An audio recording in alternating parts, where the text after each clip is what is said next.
You are Locked On Gators, your daily podcast on the Florida Gators.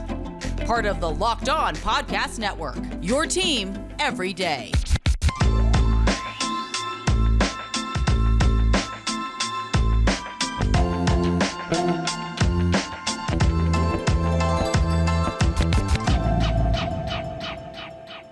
Joining me now for Locked On Gators is Brian Smith, Locked On's recruiting insider and the host of Locked On Seminoles, which is gross, but we'll mention it anyway. Before we talk about recruiting, though, LinkedIn is the college football recruiting sponsor across the Locked On Podcast and Network. LinkedIn Jobs helps you find the qualified candidates that you want to talk to faster. Post your job for free at linkedin.com/LockedOnCollege. Terms and conditions do apply.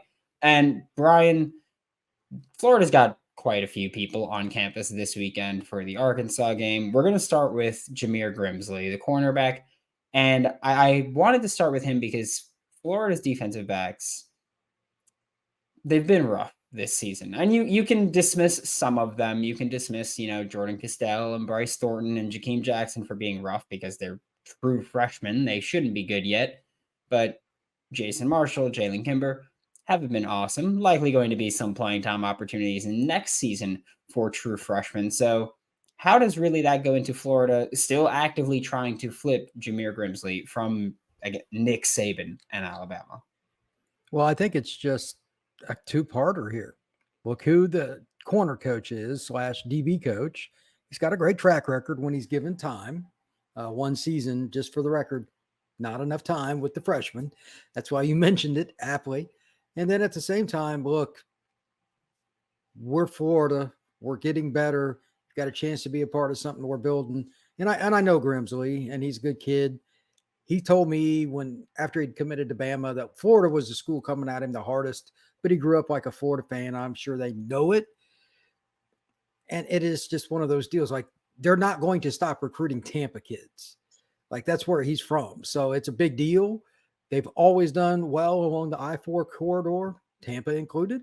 So this is no different. I expect to see that continue. And he's a special talent. I think he's one of the top 20 or so players in the state of Florida. And I don't really see why you would stop recruiting him. I mean, they've got a chance, and he's been receptive. He's going to come back to campus. There's just no reason not to. So, of course, taking a kid away from Nick, I'm sure, is something just personally they would like to do. Yeah. What is even the selling point if you're Florida for Jamir Grimsley? Because I get it. You have Corey Raymond, who reputation right up there, but you're also going up against Nick Saban, who he's an all right coach. He's okay at developing defensive backs. You can't go, well, we're the SEC like you can against Miami or Florida State or any other school in the area that's not in the UCF. You can't do that. Is it just playing time? Is that your best selling point to try to flip Jamir? I think closer to home would be the other one, to be honest. Alabama is in northern Alabama. It's a plane flight. It's not a car drive. The way that, unless you really like to drive, and it's awful to drive that far. So that'd be the other selling point. Maybe earlier playing time, like you mentioned, but I think distance from home, because he's 2 hours right now. If he heads to Gainesville, what is it? 9, something like that to go to Alabama? 7, I don't know what it is, but it's long. I would imagine they're pushing that angle as well. And I don't like saying this very often. Is it out of the realm that he could start as a freshman at some point? The way Florida's corners are, they're okay. But if Marshall leaves and we expect him to, that room changes. So I don't know, the way you're talking about it, and you know better than I, Marshall may want to come back, but that's another story. What do you think? Is Marshall leaving? Is he sticking around? I don't know if he's leaving or if he's sticking around, but I'll tell you, based on what he's put on film, he shouldn't be leaving for the NFL if he is leaving. Well, there you have it, folks. Brandon Olsen has given his NFL draft perspective. Yeah, not great, Bob. That's the not great, Bob. That's the NFL draft perspective for Jason Marshall right now. It's been rough for him, but on to more positive news. Silver lining, maybe. Florida has, like I mentioned, a lot of guys on campus this week, and one of them being running back Jadan Baugh, who Florida is still interested in. He's from Decatur, Georgia. He's currently committed to the Arkansas Razorbacks. How important is it to have a head-to-head matchup between these teams for Florida? Because you're bringing on a running back commit for 2024 to watch him play the team that he's committed to, and you're trying to flip him. Head coach Sam Pittman, maybe his last game, depending on how bad this one goes. Because Yeah, that's I right. will also say, Arkansas on paper looks worse than it really is, but that's always how it is. Public perception is always going to be worse than it really is here. But how important is this head-to-head matchup here for Florida to try and finish this flip? I think it's huge. There's no denying when you go head to head and the guy's standing there on the sidelines, he's like, okay, this team's not good. And like Arkansas scored 3 points recently in a game. Look, when you got a senior quarterback that's got NFL aspirations and you drop 3 on the board Against Mississippi State? I was at the Auburn Mississippi State game this past weekend, and they're awful. But you know, watching Florida State and some of these other teams, even when they're playing an inferior, like Florida State just bludgeoned Wake Forest. They're better, but they were motivated. Like Arkansas is playing a team that's similar talent and they had no interest. That's not a good sign. That's not a good sign, man.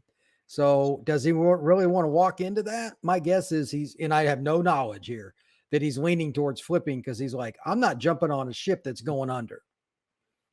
Why would you? My guess is he will be one of many that does not end up in Fayetteville, if I was to guess, because especially out-of-state kids, man, that's hard. Why would you go there? So we'll see. Yeah, out-of-state kid might not, like even if Sam Pittman doesn't get fired this week or even this season, I feel like you have to be like, well, he might not make it past my freshman year as a Razorback. So I'm not sure if they have that much foresight usually when committing somewhere, but should be considered, I would say. Well, I mean, the people around you, this is where recruiting goes nuts for me. If you don't have a parent that's familiar with it, there's got to be a coach, a 7-on-7 coach, somebody that's like, look, bro, just so you know, you need to at least consider other options in case this happens. And you got to do it now because they might fire him in December, right before signing day. It's just everything is bad with the timing. So you got to plan for the worst. Take a couple visits. The Florida visit's a good sign. He's probably on the right path, but maybe he takes another visit somewhere else. And I have no idea who he's considering, but I can't see Pittman at Arkansas much longer. Yeah, I think that's where Florida has to kind of, see blood in the water and go after him there. With passion, drive, and patience, that's what brings home the winning trophy. And it's also what keeps your ride or die alive. eBay Motors has everything you need to maintain your vehicle and level it up to peak performance, from superchargers, roof racks, exhaust kits, LED headlights, and more. Whether you're into speed, power, or style, eBay Motors has got you covered with over 122 million parts for your number one ride or die. You'll always find exactly what you're looking for. And with eBay Guaranteed Fit, your part is guaranteed to fit your ride every time, or your money back. Because with eBay Motors, you're burning rubber, not cash. With all the parts that you need at the prices that you want, it's easy to turn your car into the MVP and bring home that win. Keep your ride or die alive at ebaymotors.com. Eligible items only. Exclusions apply. eBay Guaranteed Fit is only available to U.S. customers. Everyone should be empowered to care for themselves and their loved ones during the unexpected, and that's why Jace Medical offers the Jace Case. The Jace Case provides 5 life-saving antibiotics for emergency use and gives you peace of mind so that you're not just, hoping that you have access to medication in case of an emergency. Jace Medical makes sure that you have the medication in hand, and Jace Medical's simple. They handle everything from the online evaluation to licensed pharmacy medication delivery and ongoing consultation and care. Don't get caught unprepared. Save more than $360 by getting these life-saving antibiotics with Jace Medical, plus an additional $20 off by using code LOCKEDON at checkout on jacemedical.com. That's JASE medical.com using promo code LOCKEDON. On the defensive side, Florida has someone who is committed. This time we're hoping he won't flip, but we'll talk about that in a minute. But last week, you got to see Jamonta Waller in person in Picayune, or for Picayune. What were your thoughts seeing him in person? Because I know, you're a Florida-based scout and you had to go up to Mississippi to watch him play. Yeah. What was he like in person? Not somebody I'd want to make angry would be my first starting point. Very serious, cerebral guy, A to B, business first. Everything he did from warm-ups all the way through was a good sign. I mean, like I talk about Jeremiah Smith is always business first. This kid's got a similar demeanor. He's a nice guy, doesn't say much, but when he does, he means it.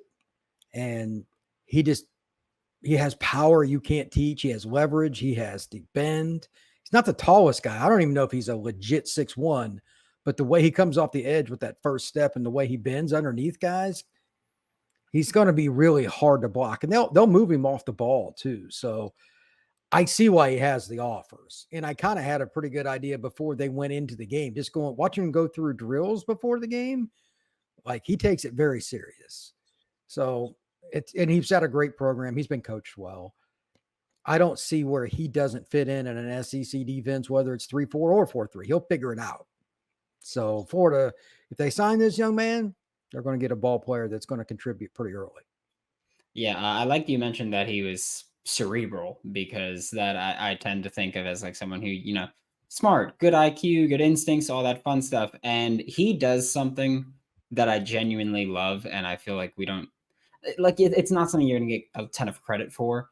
But watching him, I've noticed a couple of times where if he's not winning the block, which isn't, it's not common for him to not win against an offensive lineman right now. But when he's not winning, he'll get his hands up and kind of cloud passing lanes. And that was something that I've noticed him doing, and I loved it, just because, again, I feel like that's something that, one, Florida defensive linemen don't do often enough, and two, just defensive linemen in general don't do that often enough. It's kind of like, I need to win this block, or I call it a day. But then you mentioned the height also. That's something where, is that something that concerns you at all, really, coming off the edge? You kind of mentioned, hey, with that kind of bend and first step, it's not a huge thing, but again, this is the SEC that we do have to talk about. Is that going to be a concern?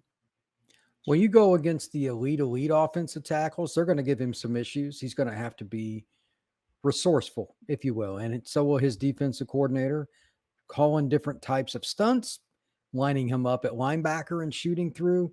Against a 6'7" kid with a long reach, yeah, he's going to struggle some. That's just reality. But his power and his get off will put him in a position to at least be competitive, and he chases down plays from behind. He was going up against Deuce Knight, who's a big-time quarterback in 25 that's already committed to Notre Dame, and he's an electric player. There were times that he was running right there with Deuce, and Deuce weighs about 40 to 50 pounds less than him. So we're good on the athleticism front. He'll figure it out. Most importantly, if they just wanted to, and I have no idea what the Gators plan to do, he could play off-ball linebacker. No problem. So the versatility, the athleticism, the mindset, the intelligence, they're all there for Waller. Florida's in pretty good shape. And before I let you go, we have to bring this up. That every school still thinks they have a shot at him. Every time that I send a tweet about him, there's the little stupid Mississippi people posting the shark circling, because Lane Kiffin's known for recruiting, if he's known for anything, especially on the defensive side of the ball. But they think that, and we know that Auburn is still pushing for him. What do you think is the likelihood that Jamonta Waller stays with Florida? Pretty high.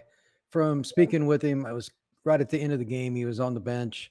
I walked over and talked to him for a minute, and I just said, "Are you going to take any other visits?" He said, "Probably not." I said, "I know Auburn's." I just used them as an example. I'm like, "I know Auburn's coming after Hardep." He's like, "Yeah." He's just A to B guy. He's not real elaborate, but he did say that he planned on going to the Florida versus Florida State game if he can get down there. He plays for a program that's always contending for state playoff runs.